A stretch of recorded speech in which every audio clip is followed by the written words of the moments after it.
Good afternoon or good morning, everybody. Welcome to today's webinar, Fast Tethered Capture. So today we'll be looking at all the various different ways you can connect your camera, shoot tethered, and so on. So really today is about optimizing that workflow and so on. Less about adjustments and those kinds of things, but just getting the process right. Okay, so before we get to any of that, excuse me. My name's David. I'm part of the software sales team based out of Copenhagen in Denmark. And as usual, we have a maximum of 60 minutes today. We'll probably use all of that up, I would imagine. Just a couple of sort of housekeeping things to cover. I am recording this ad source. Excuse me. So tomorrow there will be a recording pop up on our Learning Hub. You'll get an email just after this webinar finishes, which has the web link for that in there so you know how to access it. You're welcome and very encouraged to submit your questions at any time. We'll talk about that in a second. And also some of you have discovered, is it that way? No, it's over there, the chat. And we'll talk about the chat and that either. Okay. For those of you, if you have no audio, basically best to use Chrome or quit and enter again, if ever you have that issue. Okay. All right. So a couple of housekeeping things. So this area that you can see on your screen, the chat area, which many of you have discovered, this is where you can chat amongst yourselves, give me abuse, help each other out, hopefully. So that's the plan. Now, if you scroll down a little bit, you might not have found it yet. A couple of you have. But if you scroll down a bit, you will find the questions area. So the best place to put questions is in that area below, because then I'll see them in the chat window. If you're chatting amongst yourselves, I won't see it. And then you can also see the kind of questions that people are asking as well. Okay. Now you can minimize the chat on the other way, on the right-hand side. But if you do that, it does tend to crop the window a bit. So I'd just ignore the chat, even if you don't want to take part. Yeah, and that's how the questions look below. So just scroll down a bit if you need to find the questions.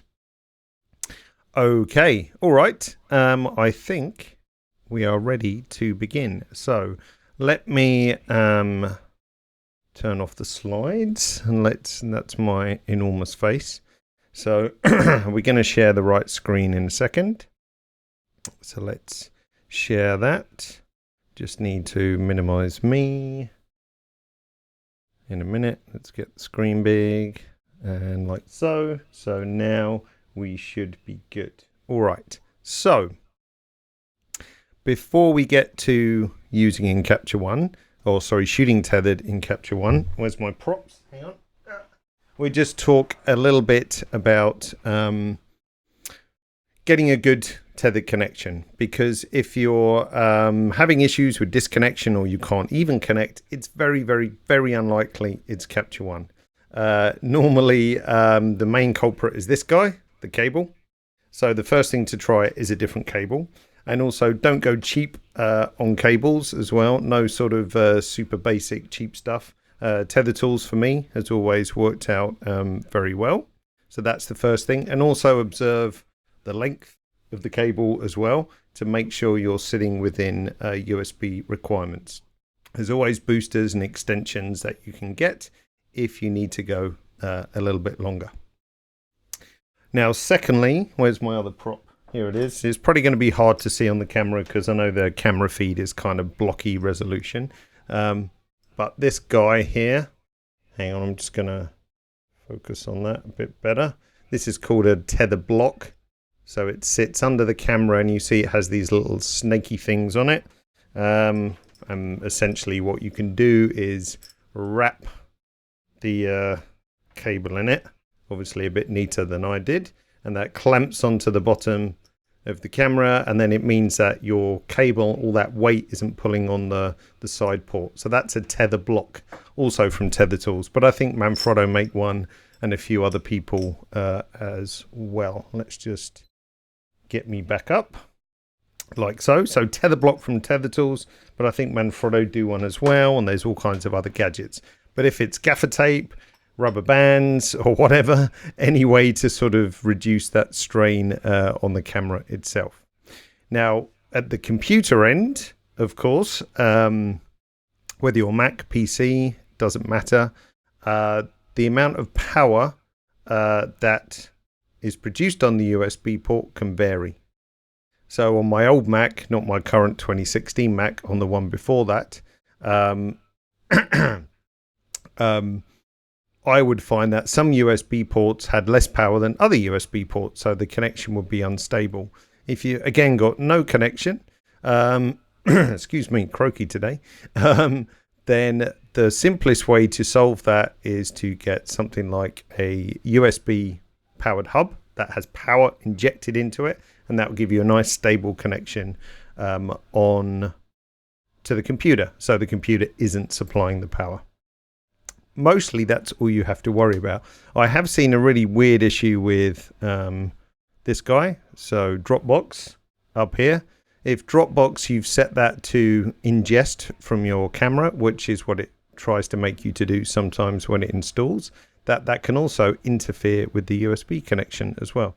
So just be aware of that. Let's get rid of Creative Cloud as well. Don't need that up, and so on. Now, the last thing that you might have to check in Capture One is if you go to the Preferences and the Capture tab. Oh, I forgot to put my mouse locator on. 1 second. Which, if you've joined a webinar before, notorious for getting to switch this on. So let's turn that on. So you might see my mouse highlighted like this.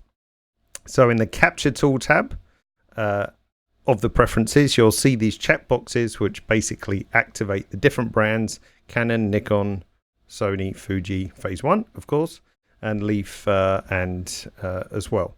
So just check, like if you've got a Fuji and you connect it and nothing happens, check that the box is ticked on.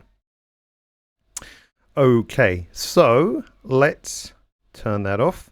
Don't need to see me right now, so let's turn me off and then talk about what we need to do in Capture One for setting up our session. So this is my test session we can see from earlier, so we don't need to see that. So I'm going to close this one down and we're going to say File, New Session. Let's call this Webinar PM, and I'm going to leave everything as default. And you might be asking, what's a session? What's a catalog? All those kinds of things.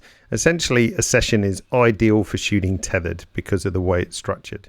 And you'll see why that is in a minute. But let's say OK. And this will make me a brand new session, like so. If I right click up here, we can see how it's structured in my Finder. Exactly the same for the PC. So we have a capture folder where our captures go to. We have an output folder where the outputs go to. And then we have a selects folder, which we can use. Explain more on that later. And then we have a trash folder where all the crappy stuff goes. So capture output selects trash. Now to improve on our workflow, and sorry for those who don't have the video, I'm actually watching this on my own sort of Chrome feed as well, so you should be okay. I'd say just refresh or just restart the webinar. I am recording it at source as well, so don't worry too much if you miss the odd bit every now and then. Alrighty, okay. Where was I? Yep, capture output selects trash, like so. Now, to get the best tethered workflow, and for a lot of situations, we might need more than one capture folder.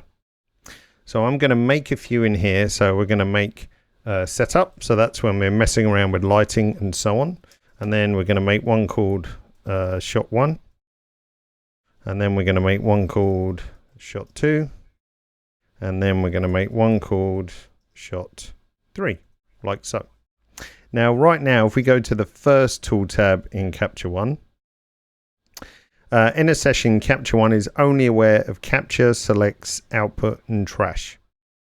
Now, these folders that are made additionally here the folders that are made additionally here, set up, shot 1, shot 2, shot 3. Capture One has no idea that these exist, so we have to add them to the session. Now, if on a Mac, I can grab these and drag and drop them to session favorites, and now they are part of the session. Capture One knows they exist. Now, that's not possible on a PC, so all you have to do is hit plus, locate them, and then just say add. So it's slightly more laborious on a PC, but it's still possible. Now, if you're thinking, well, this is also a laborious thing to do every time I set up my session, then don't worry, because we can save all this as a template, which we'll see at the end. Now, the first thing I'm going to do here is go to Setup, right-click, and set this one as the capture folder. So you can see there's a little camera icon there. So that means when I take a shot with my camera, which we come to in a minute, this is where the image is going to go. But before we get too excited and start taking pictures, we're going to go to our camera tool tab and set up our naming like so. So next, capture naming. So this basically handles what the files are going to be called from shot to shot. Now, by default, it has a name, which is just copied from the name that the session that we gave, and a counter from the camera. Now, as we're going to shoot into these different folders, shot 1, 2, 3, and set up, we can automate the naming to reflect those folders as well. So what we're going to do is we're going to clear that out, and we go here, and then we can pick various different tokens, as we call them, and these create our naming convention. So I'll show you a really simple one. So we're going to grab this one here called document name. So that's the name of my session. And then we're going to have collection name. Where are you? Collection name, collection name. I'll explain what that is in a minute. And to finish off, we need a good old counter so we know which number is which. Oh, helps if you save those, David. So I'll do that again. What an idiot. So we've got document name, do it faster. C, we've got collection name, and then we've got 1-digit counter. And in between those, we're just going to put a little dash. So it just separates them out nicely. And we say, okay, like so. Now what this means is, so you can see my naming is now, we're not going to have 1 digit. Wouldn't get many pictures, would we? Let's make it 4 digits. So now, if I took a shot now, I promise we'll do that in a second. We've got webinar PM, setup, number 1. If I start shooting in this folder, shot 1, you see the naming updates automatically.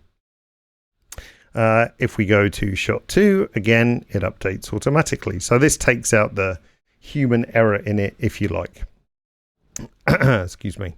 So now we're happy with our next capture naming. So let's put that away. And it's probably, let's tuck you over here. About time we turn on the camera. Like so. In a second, you'll see there's my camera. Canon EOS 5D Mark III, pretty common one. Something I did earlier, if we right click and say customize toolbar, I'll just put the default setup there for the minute. So this is what your default toolbar looks like. But it's really quite handy if, once again, we can right click, customize toolbar, same for PC as well, and find, where are you, battery status. So that will give you the battery status of your connected camera. So that's really handy to be able to keep an eye on it. If you click on it, you'll actually get a percentage as well, which is super handy. So that works really nice. Now in the camera tool, everything that is lit up, like here we go, file type, we can click on it and change it. So obviously I want to shoot RAW, so I'm going to choose RAW here. Anything again that's lit up, I can click on it and choose a different value. Now of course, because manufacturers don't necessarily do everything the same, unfortunately. On Sony and Fuji, for example, or just Sony actually, we can't choose a specific aperture or shutter speed. We can only tell it to go down or up. So on Sony, you won't see all these various different things, unfortunately. But that's not us being tricky. That's just, unfortunately, the way it works for some providers.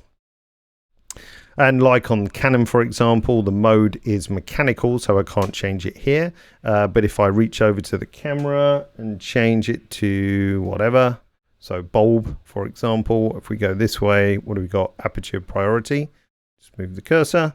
Then it'll sync up like so. So things that are lit up, you can change. Things that are not lit up, you can't change, but you might be able to change it on the camera. Okay, that's probably a good place to just check for questions. 1 second. The purpose of Tether Boost, David was asking for. That's a Tether Tools product that basically just like a USB hub gives a bit more power on the USB line. So that also works if you're having connection issues. Let me see. Okay, Eric, your question. What you've done. Where is it? Where is it? Because you've got a slight issue with your session, but I can't remember where it is. It's basically your issue is that your favorites are not relative to that session, and you can change that somewhere. I just can't remember where that is right now. I could have sworn it was show info.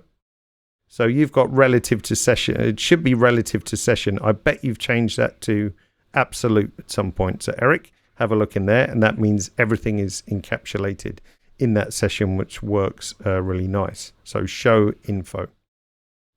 You can't tether to an iPad, Don, unfortunately.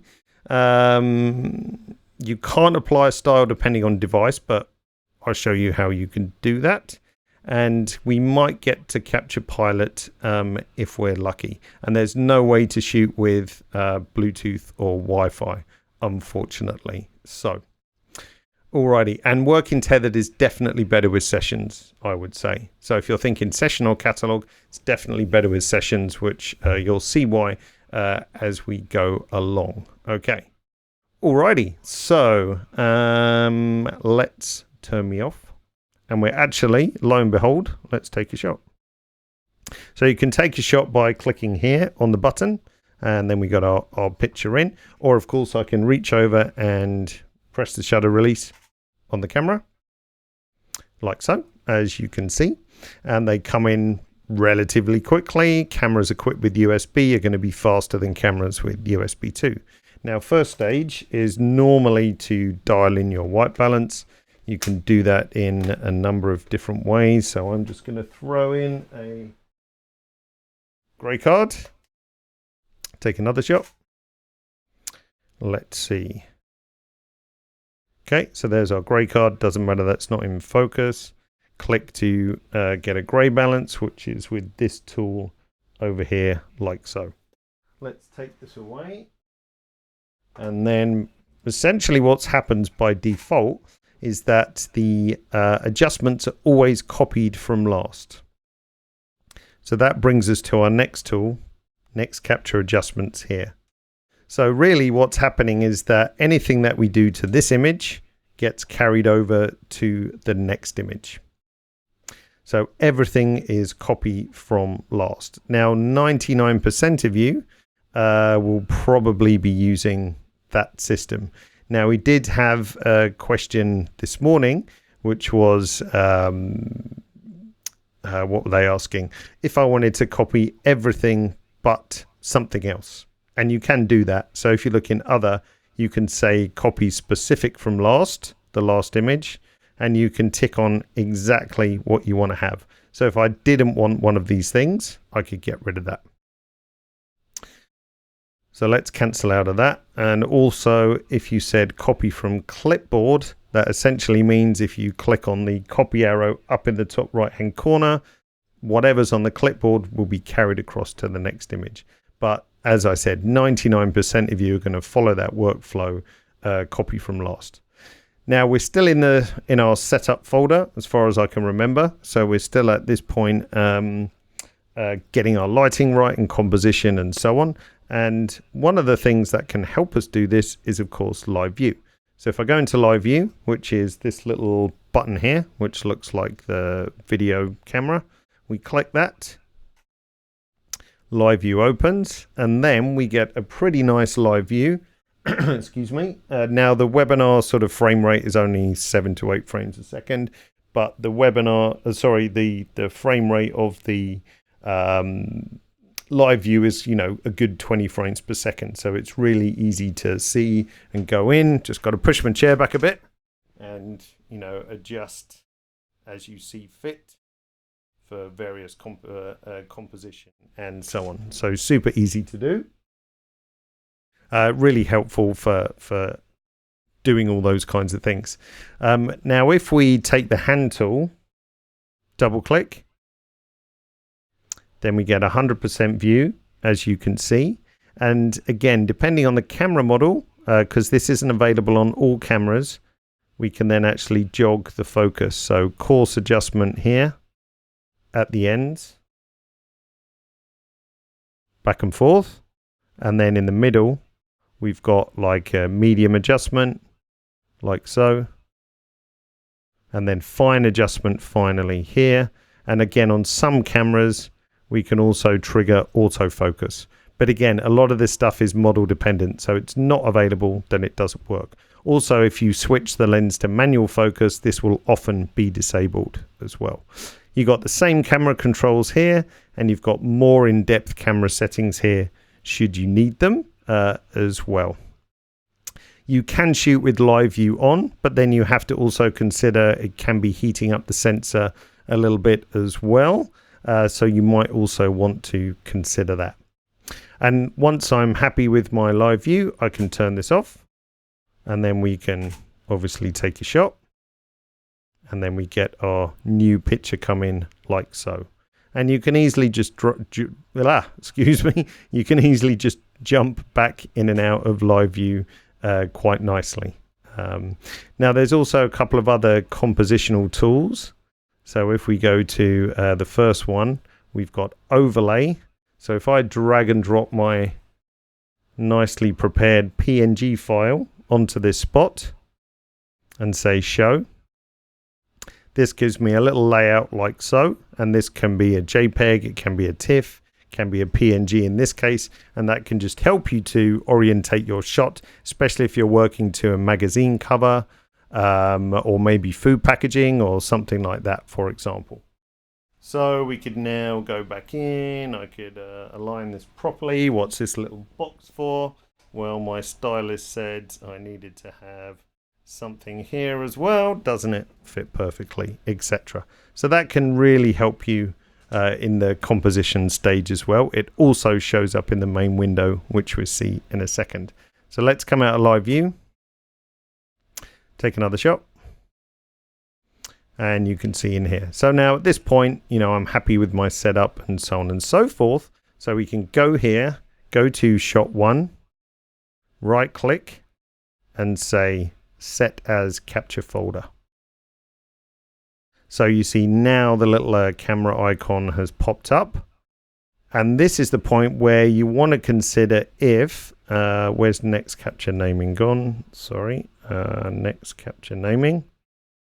Oh, it was down the bottom here.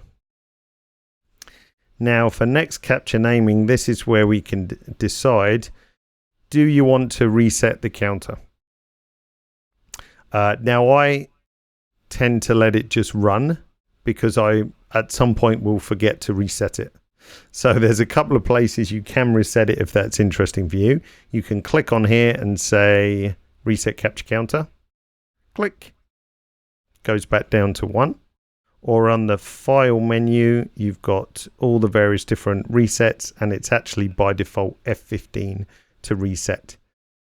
So if you think you can remember to do that each time you switch folder, great. I always struggle to do that and just tend to let the counter ride, for example. You can also shortcut set as capture folder, for example, as well. So you could do F14 to set as capture folder. You could do F15 to reset the counter, and then you're good to go.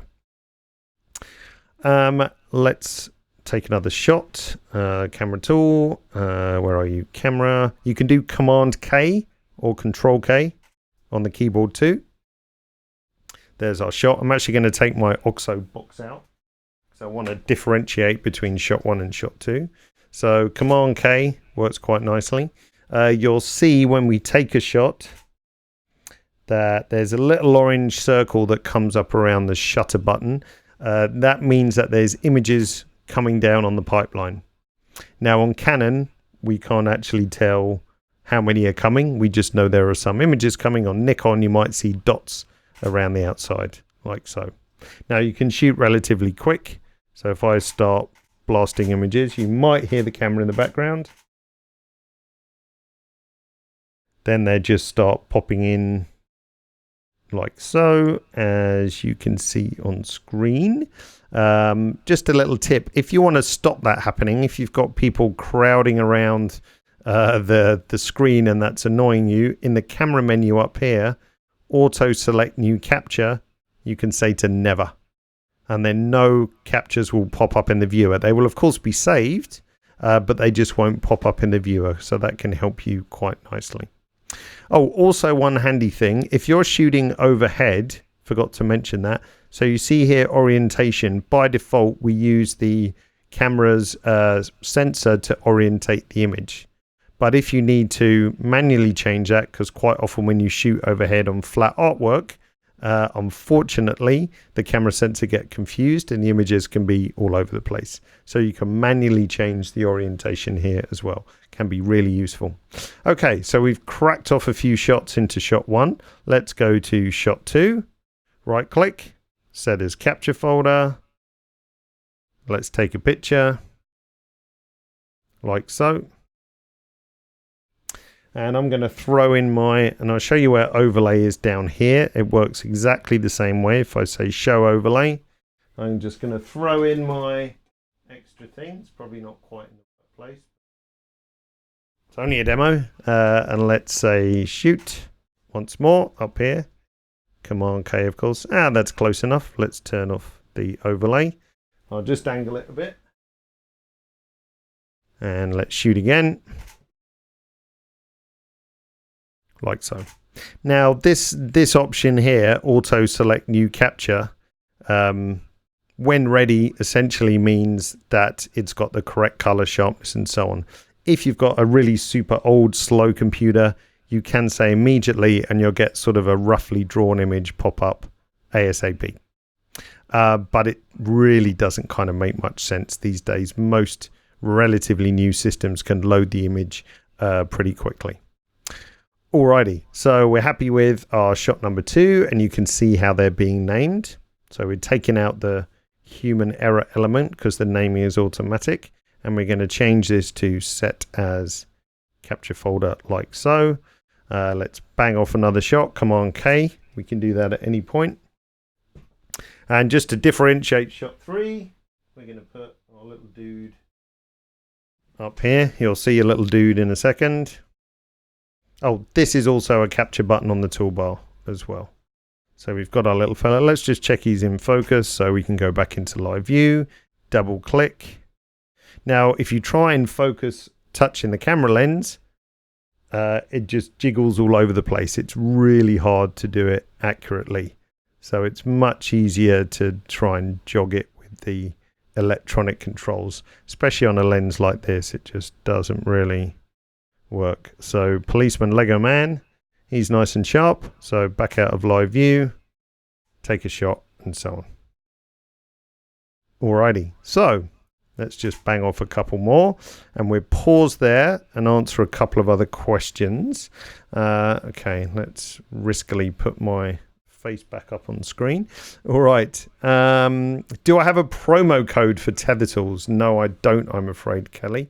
I wasn't that organized, but maybe a little search around, you might find something. Which other corrections? This is Frederick asking the first question. You can make corrections and have them reproduced in the next picture. What other corrections can be reported and which not? Anything. So whatever you do on one picture, as long as it's copied from last, everything gets copied over. Absolutely everything. Okay? So crop, all that stuff, everything gets copied from last. So again, working in a session, you'll see why a bit later. We've had issues with autofocus on our Nikon. What I had to do on the Canon, little tip, I disabled autofocus on the shutter release. Because otherwise, when you take a picture, it's almost like someone's pressing the button. So it tries to autofocus again. So in the custom functions of the Canon, I have it disabled. Autofocus is not on the button. So you can make a profile for your camera. Could be the same with Nikon as well. So if you're trying to shoot and nothing happens, the lens is doing this. It's hunting back and forth, and then it doesn't work. So give that a try, Kelsey. Can you apply metadata directly? Yes, in the metadata tool, which you can't see because my head is in the way. But if I bring it up, then it's basically here. So any metadata that you load into these sections, or if you've saved a preset, that will get added to every capture as well. Focus stacking and aperture bracketing. Yes, if the camera supports it, there's nothing you can do from Capture One to say, start a bracket or something like that. But if your camera can be triggered to bracket or focus bracket, like a Fuji GFX does quite nice focus bracketing, then you trigger it from the camera and it'll go bang, bang, bang, bang, bang, bang, or shoot, shoot, shoot, shoot, shoot. And then those images will load into Capture One. You can't beat the buffer or anything. Same for exposure bracketing or sort of any camera feature. As long as it's triggering, then it's no problem at all. Okay, so let's mark that as answered. You can save to an external drive. Serge was asking. When you say new session, you're basically saying where the session is going to be. So you can shoot to an external drive. I wouldn't recommend it if it wasn't, a good high performance hard drive, but on like a USB-C SSD drive, makes no difference. Ideally, you want to shoot to the internal drive and use an application like ChronoSync on the Mac, for example, which will do periodic backups. So if your computer explodes into a giant fireball, you've still got your shoot, essentially. Let's see. Can you do... Oh, that's a good question from Wing. Set up the previous shot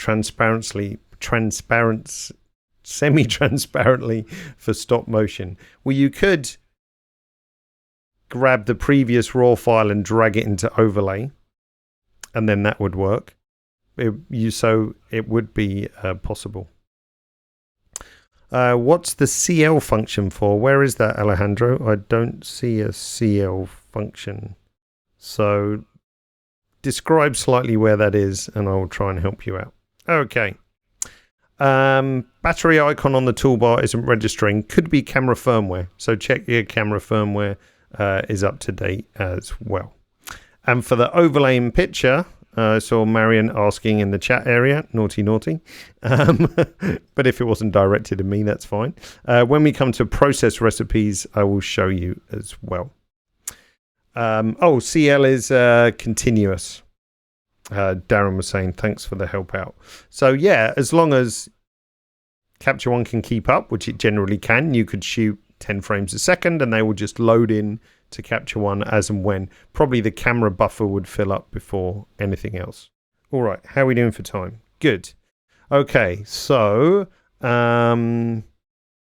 let's get rid of my face and let's have a look at what we've done so far. So I'm just going to hide my viewer. If you don't know that, you can hide it here or use a shortcut. I use the squiggly one under escape. So I'm going to hide my viewer. Let's put next capture naming away. We don't need that anymore. So setup, this was when we were mucking around, getting our setup right. Then we have shot 1, just the Polaroid. Shot 2, Polaroid and OXO, shot 3, Polaroid, OXO, and Lego Dude. So now the next part of the workflow, of course, is picking potentially the ones that you want to use.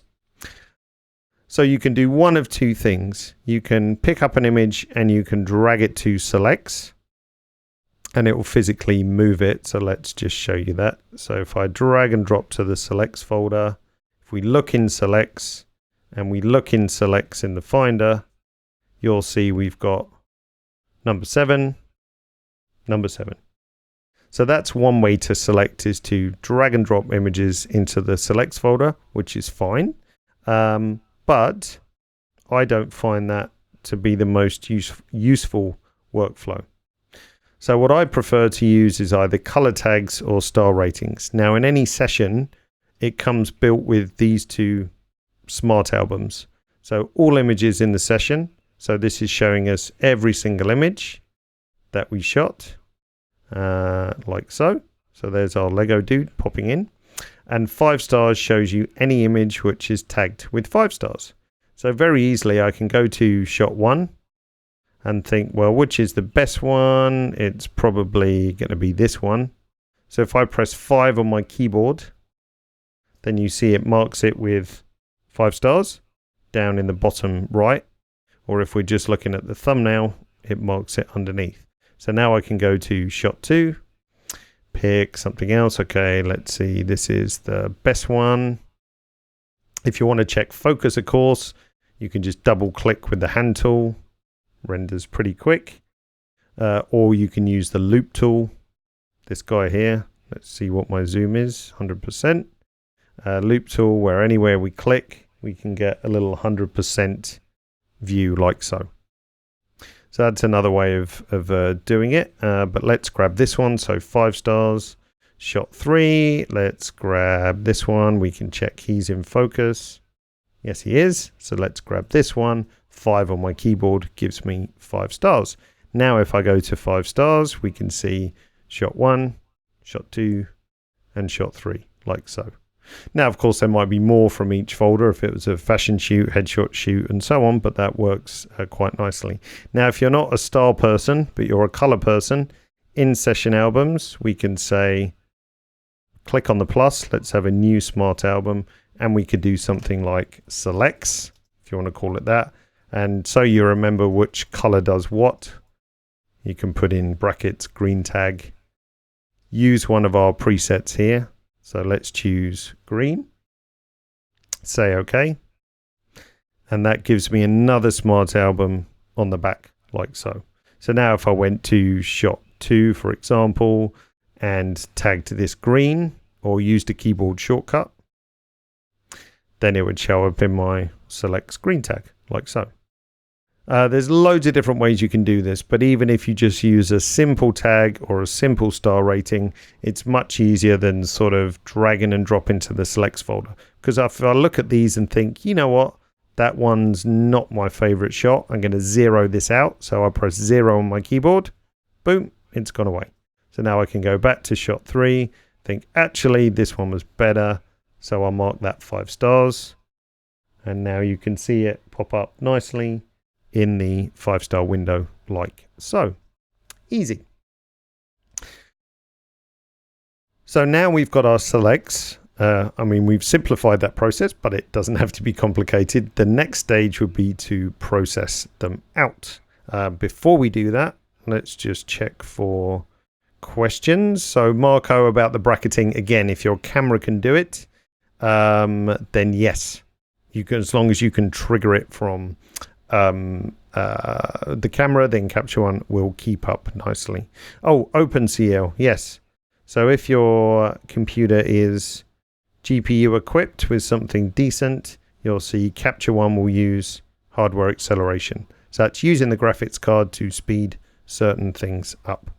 Yes, you can capture Sony RAW files, so you can shoot tethered with Fuji, Sony, Nikon, Canon, Phase One, probably obviously, and Legacy Leaf products as well.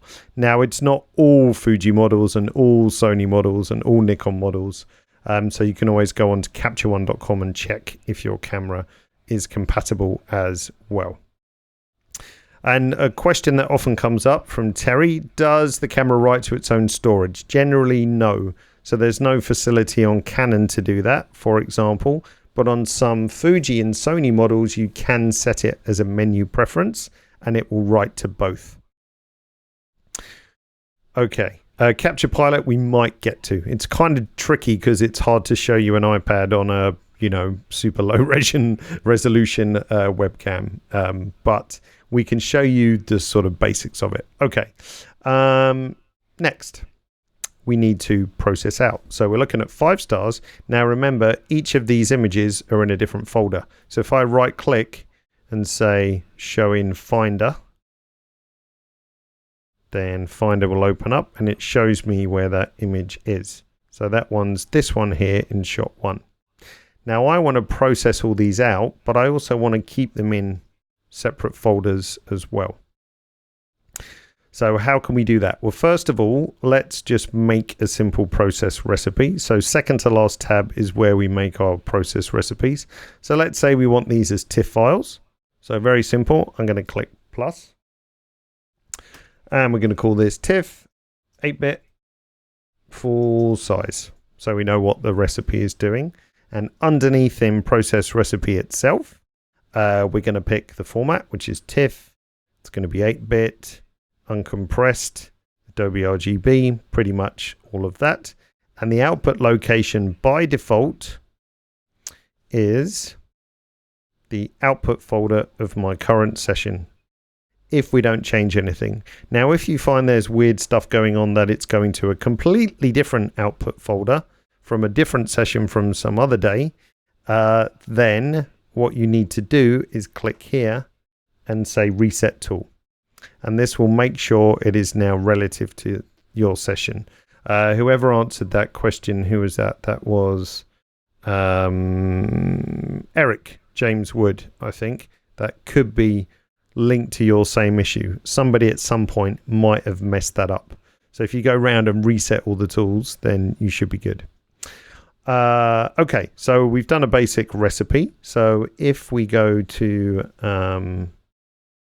I remove the tool, process summary. Let's pull this one out so we can see it.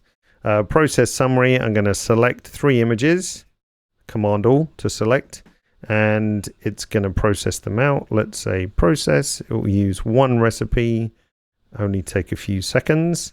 To get to the output location, just click this arrow here, and you can see we've got my 3 TIFFs processed out, number 1, number 2, number 3. Simple.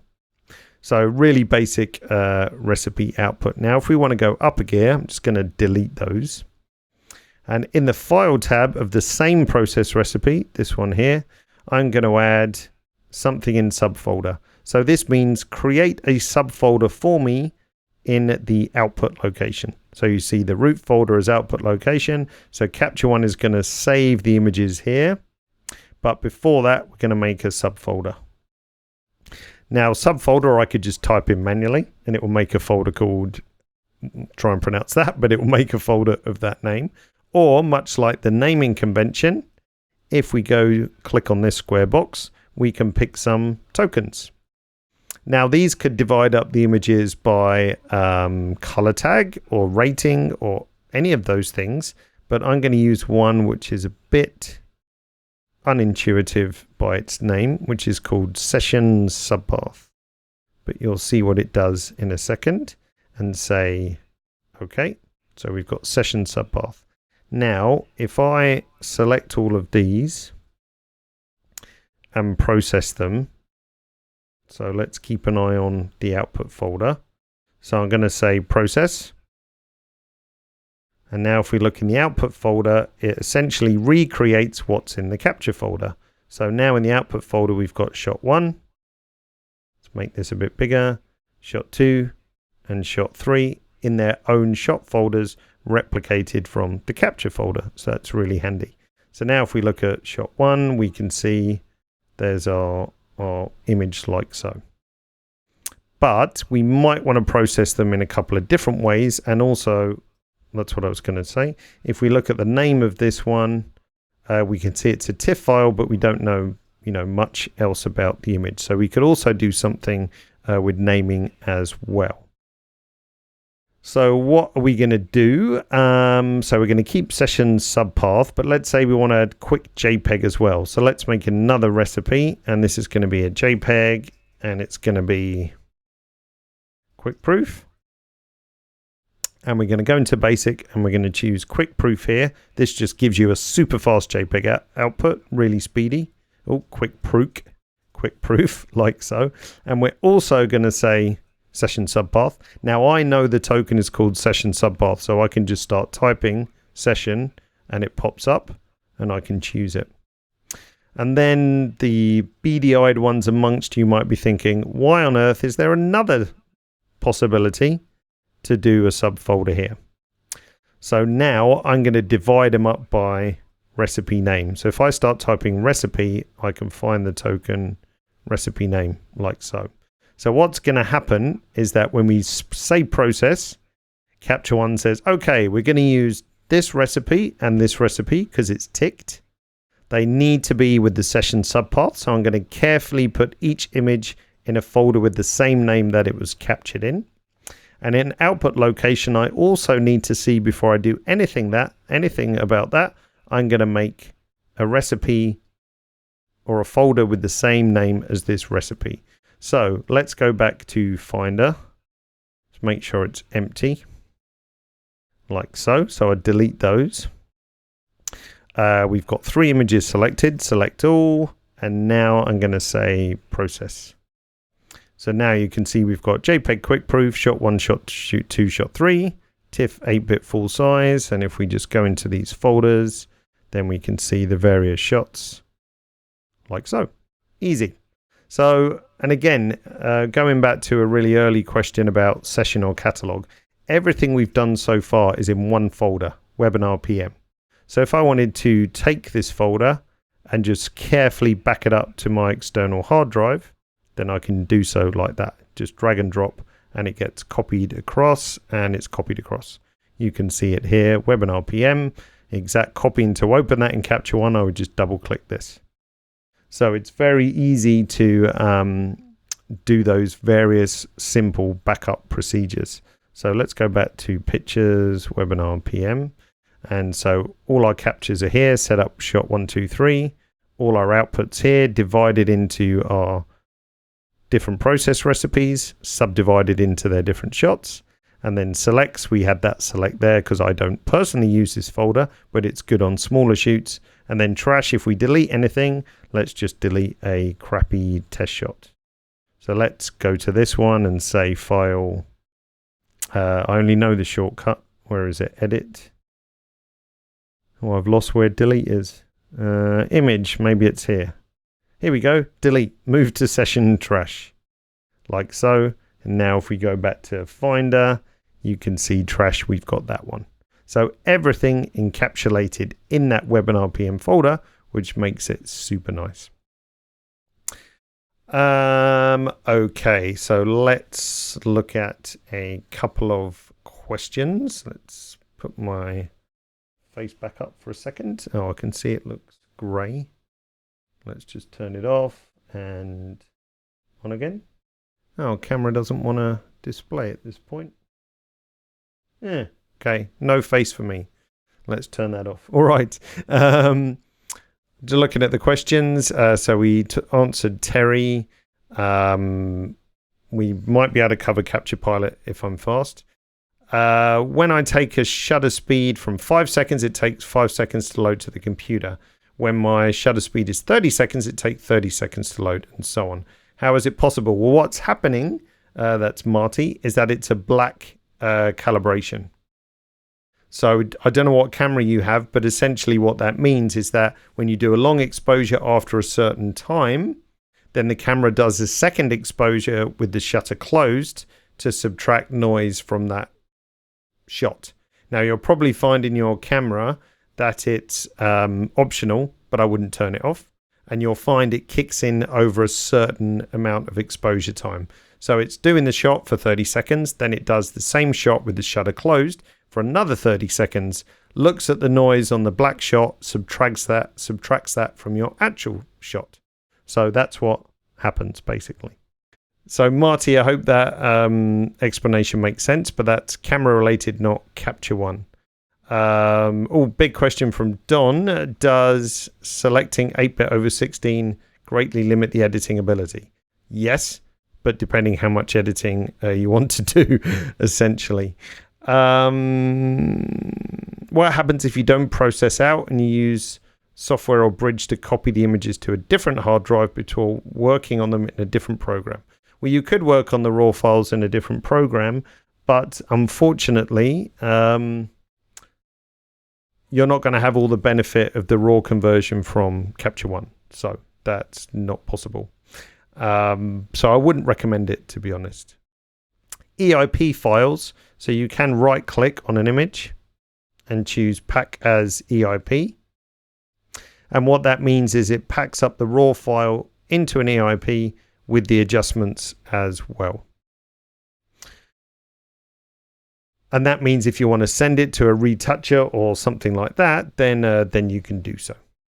Okay, alrighty. Let's just get rid of that. Now to finish, almost, a very, very, very speedy look at Capture Pilot.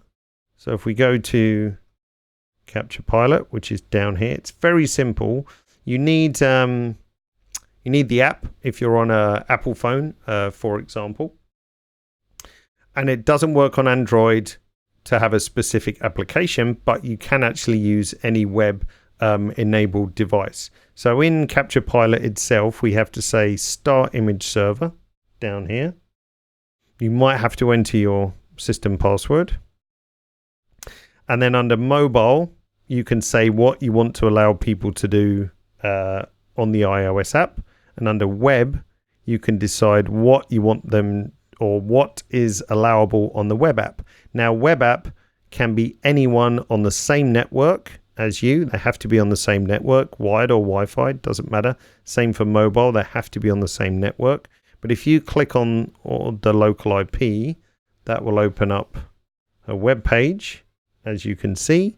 And then we can see the shot here. We can add a star rating or a color tag that will sync back to Capture One. So that works quite nicely for that.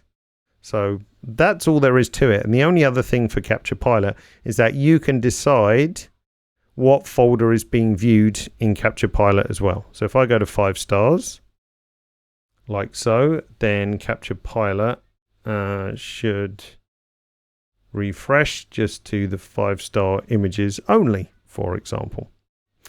And that's really all there is to it. But the stipulation is that they both have to be on the same network for it to work. All right. So to finish off, now I said that we wouldn't want to have to do all this laborious setup each time we came into a session. So if we go to File, Save as Template, and let's call this My Tethered Setup. Setup, like so. And we say Save. I'm going to close this session down. Let's close this one. And then we're going to say File, New Session. And let's just call this another session. And this time, we're going to choose in Template, My Tethered Setup. And what this means, it's going to recreate all the folders that we made, all my setup folders, and it's going to recreate my naming convention and my albums and smart albums as well. So now if I say OK, take a second just for that to happen. Now we can see my new session. If I go to the first tab, you see it's got my session favorites and my session favorites here. And it's actually picked shot 3 as the capture folder because that's how it was like when we saved the session. Obviously, if I wanted to save the template and have setup as the capture folder, which makes more sense, I just do that beforehand. If we go to right click and we look at it here and we see in capture, we've got setup, shot 1, 2, 3, and so on. Now, the process recipes are global, so these will appear in every session and every catalog, essentially. So this is not session dependent. So if you have 20 process recipes here, they show up regardless of what recipe you are in. So that's a really good way just to automate your workflow even more. You will see, let's just choose setup. If we go to next capture naming, you can see it's already good to go. So the idea being you can go into your studio, load up a new session with a template and get started straight away. All the naming is set up and so on and so forth. Fantastic. Well, I think that pretty much covers everything except for, I kind of already covered it, but just again, don't forget that a session, it's all encapsulated. So to backup, move, copy, everything is in this single folder. So just not to belabor the point or pick on poor Eric James Wood, I think there's just something gone awry with, whoops, I just took a shot. I think there's something gone awry with your session. So as I said, just check here under info, make sure it's set to relative, not absolute. And if any of you have any issues with folders going or images going into the wrong place, reset tool. And that will make sure it's reset to the output folder of the current session and for any other session you've made as well. There shouldn't really be any cause to ever choose a different folder here if you're doing a smart workflow. Okay, so I need to bring back my slides. So let's see how this goes. So next webinar is April the 11th. Mystery guest, and I can't say who it is right now because it will spoil something else. So that will go up on our Learning Hub. I'm just going to throw it in the chat. learn.capture1.com. That's the easiest place to, Alec Baldwin, that's the easiest place to find recordings and new webinars. Because if you go to the webinar filter on our Learning Hub, you will basically see the recorded webinars and whatever is upcoming if available. So that's one place to see. So next one is April 11th with a mystery guest, but I can't say who it is yet, unfortunately. Just looking at the last few questions. I think we're pretty much done. Oh, sorry if my my face was hiding Capture Pilot tab, but it's literally just start image server and get going, and that's all there is to it. There is a tutorial on the Learning Hub as well. So if you go learn again, learncapture1.com, look at tethering, there's actually a whole tutorial on Capture Pilot as well. It's dead easy. Don't be intimidated even. It's pretty simple to set up. Alrighty, many thanks for your time and attention today. Sorry for those of you who had, an audio issue or something like that. Of course, we can always go to another webinar platform. The reason for changing was that GoToWebinar was just not good for showing the screen at certain points. Like things would jump all over the place and it was really difficult to follow. But if this doesn't work out, we just do something else. But if this did work for you, just let me know in the chat that you could hear and see and everything was fine. And that's good to know. So thanks again, everybody, and hope to see you again soon. So take care. Bye now.